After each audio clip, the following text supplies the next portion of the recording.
धमकीबाज, virtual पहलवान, ये कुछ ऐसे शब्द हैं जो ट्रंप के नाम के साथ ट्रेंड कर रहे हैं। अब दुनिया को डोनाल्ड ट्रंप की धमकियां खोखली लगने लगी हैं। इसकी एक वजह वीकेंड पर व्हाइट हाउस में ट्रंप की बड़ी बैठकें हैं, जिनके केंद्र में ईरान पर हमले का ब्लूप्रिंट था। लेकिन ये ब्लूप्रिंट सिर्फ बैठक तक ही सीमित रह गया, जिससे डोनाल्ड ट्रंप और सुपर पावर अमेरिका की विश्वसनीयता पर सवाल खड़ा हो गया है। लेकिन प्रश्न यही है कि आखिर ट्रंप ईरान पर हमले से पीछे क्यों हट रहे हैं? वो कौन सा डर है जो उन्हें ईरान पर हमला करने से रोक रहा है? इस रिपोर्ट में देखिए। पहली पोस्ट में ट्रंप ने एआई तस्वीर पोस्ट की, जिसमें समंदर में अमेरिकी वायुसेना की एयर स्ट्राइक दिखाई गई है। हमले में ईरानी बोट तबाह होती नजर आ रही है। ट्रंप ने कैप्शन में लिखा है, अलविदा। डोनाल्ड ट्रंप एक बिजनेसमैन की तरह सोचते रहे हैं। उनके लिए कोई भी डील या फैसला तब तक सही है जब तक उसमें फायदा हो। जंग को लंबा खींचने में अमेरिका का सिर्फ नुकसान होने वाला है। इसलिए ट्रंप के पीछे हटने की पहली बड़ी वजह आर्थिक है। ट्रंप का पूरा राजनीतिक आधार अमेरिका फर्स्ट और मेक अमेरिका ग्रेट अगेन के आधार पर टिका है। युद्ध इस नीति को सीधा नुकसान पहुंचाता है। युद्ध की वजह से हॉर्मुज़ ब्लॉक है, तेल की कीमतें आसमान छूने लगी हैं, जिसका असर अमेरिकी जनता पर भी पड़ रहा है। युद्ध में रोजाना अरबों डॉलर पानी की तरह बहते हैं। ट्रंप हमेशा से अन्य देशों के विवादों में अमेरिकी पैसा बर्बाद करने के खिलाफ रहे हैं। अमेरिका पहले ही ईरान जंग में अरबों डॉलर का नुकसान झेल चुका है, जिसका सीधा असर भी अमेरिकी जनता पर ही पड़ने वाला है। तेल महंगा होने और जंग में खर्च से अमेरिका में महंगाई पिछले सभी रिकॉर्ड तोड़ सकती है और इतिहास बताता है कि अमेरिकी जनता इसे कभी बर्दाश्त नहीं करने वाली। महंगाई की वजह से ट्रंप के खिलाफ एक बड़ा आंदोलन खड़ा हो सकता है। जंग के पीछे हटने का दूसरा बड़ा कारण राजनीतिक संकट है। ट्रंप के लिए जंग को खींचना एक बड़ा राजनीतिक सुसाइड नोट साबित हो सकता है। साल के अंत में मध्यावधि चुनाव है। जंग लंबी खींचने के ट्रंप की पॉपुलैरिटी गिर सकती है और ट्रंप जीत घोषित करके जंग खत्म करना चाहते हैं, ना कि वियतनाम जैसा लंबा युद्ध जो उन्हें मध्यावधि चुनाव करवा सकता है, जो हराने की तरफ उनके लक्षण दिख रहे हैं। एक तरफ चुनाव करीब है तो वहीं दूसरी तरफ पार्टी के अंदर ही ट्रंप का विरोध शुरू हो गया है। ट्रंप के अपने रिपब्लिकन खेमे में भी दो गुट बढ़ गए हैं।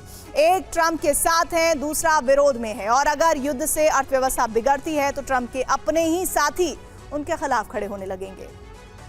मुस्तफा के सैन्य सलाहकार मोहसिन रिजाई ने कहा, हमारे सैनिकों की उंगलियां ट्रिगर पर हैं। युद्ध और जंग दोनों मोर्चे संभाले जा रहे हैं। वहीं हबीबुल्लाह सैयारी ने अमेरिका को धमकी देते हुए कहा, सशस्त्र बल हर हालात के लिए तैयार हैं, देश की अखंडता के लिए कुछ भी करेंगे।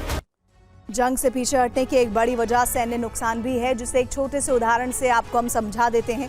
MQ-9 रीपर अमेरिका का सर्विलांस और अटैक ड्रोन है। ईरान जंग शुरू होने से पहले अमेरिका के पास ऐसे 165 ड्रोन थे। 40 दिन की जंग में 30 ड्रोन तबाह हो गए हैं। अब अमेरिका के पास 135 MQ-9 ड्रोन ही बचे हैं, जबकि इस ड्रोन फ्लीट में न्यूनतम 189 ड्रोन होने जरूरी हैं। एक MQ-9 ड्रोन की कीमत $3 करोड़ के आसपास है। फ्लीट पूरी करने के लिए अमेरिका को $162 करोड़ खर्च करने होंगे। ये सिर्फ MQ-9 ड्रोन की बात है। अमेरिका ने पेट्रियट, टॉमाहॉक जैसी मिसाइलों का बड़ा जखीरा जंग में खर्च कर दिया है, जिसमें उसकी लागत जो है उसे भरने में कई अरब डॉलर लग सकते हैं। एक तरफ अमेरिकी सैन्य भंडार कमजोर पड़ रहा है तो वहीं दूसरी तरफ ईरानी सेना शक्ति संचार में जुटी है। हमले के बावजूद ईरान पूरी तरह टूटा नहीं है। प्रॉक्सी अभी भी सक्रिय हैं। अगर जंग होती है तो प्रॉक्सी इस बार पहले से ज्यादा सक्रिय होंगे, जिससे अमेरिका की मुश्किलें बढ़ जाएंगी। एक तरफ प्रॉक्सी नेटवर्क मजबूत है तो वहीं दूसरी तरफ ईरान ने अपने अंडरग्राउंड मिसाइल बेस के प्रवेश द्वार खोल दिए हैं, जिन पर मिसाइल हमला कर अमेरिका ने बंद कर दिया था।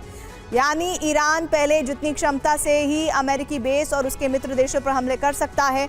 ईरान सिर्फ सैन्य मोर्चे पर ही मजबूत नहीं है। अमेरिकी हमले के बाद देश में राष्ट्रवाद की भावना जाग चुकी है।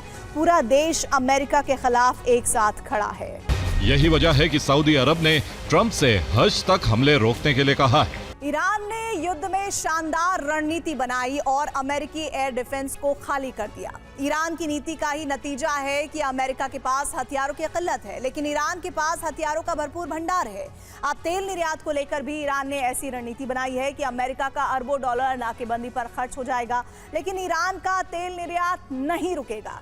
ईरान ने दावा किया है कि उसके पास ऐसे सीक्रेट रूट हैं जिसके बारे में दुनिया को पता तक नहीं है। दावा है कि हॉर्मुज़ बंद रहते हुए भी ईरान का तेल निर्यात नहीं रुकेगा। क्या है ईरान की प्लानिंग और कितने सीक्रेट रूट हो सकते हैं, ये समझने के लिए हमारी एक्सक्लूसिव रिपोर्ट देखिए। ईरान की रणनीति एक बार फिर अमेरिकी प्लान पर हावी नजर आ रही है। ईरान ने ऐलान कर दिया है कि उसके तेल निर्यात का प्लान भी तैयार है। राष्ट्रपति पेजेशकियान के सलाहकार ने एक सीक्रेट रूट होने का दावा किया है। सलाहकार अगापुर ने चुनौती दी है कि दबाव और प्रतिबंध बेकार साबित होंगे। ईरान के तेल निर्यात को शून्य करने की ताकत किसी देश में नहीं है। अब सवाल है कि क्या ईरान को तेल निर्यात के लिए हॉर्मुज पार जाने की जरूरत नहीं? क्या हॉर्मुज के करीब अमेरिकी नाकाबंदी को ईरान चकमा दे सकता है? ईरान अमेरिका के अरबों डॉलर के प्लान पर पानी फेरने जा रहा है। ईरान ने तेल निर्यात को लेकर वर्षों पहले से ही तैयारी शुरू कर दी थी। अमेरिका से प्रतिबंध के बाद से ईरान में कई पाइपलाइन का निर्माण हुआ। ईरान ने हॉर्मुज पर निर्भरता खत्म करने का अभियान भी 2021 में शुरू कर दिया था। इसकी क्षमता 1 मिलियन बैरल प्रतिदिन है।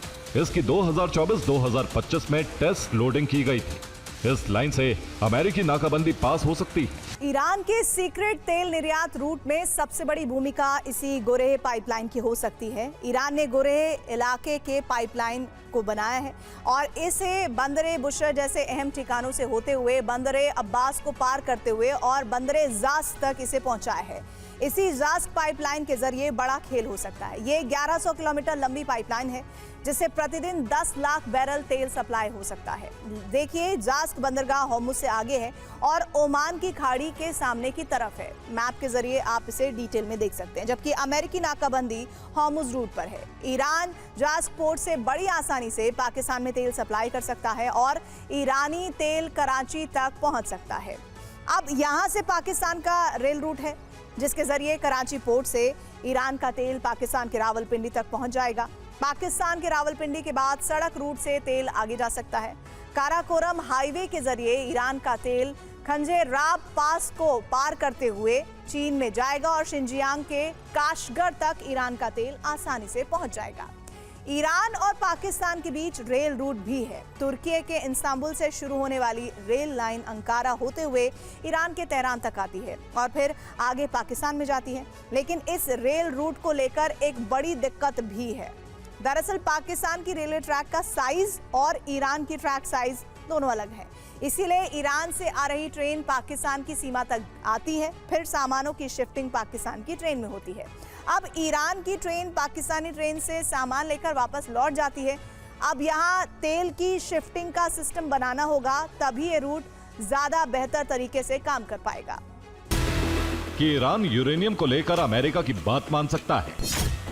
ट्रंप भी सोशल मीडिया पर जल्द शांति समझौते का दावा कर चुके हैं, लेकिन ईरान की तरफ से जल्द समझौते पर कोई बयान नहीं आया।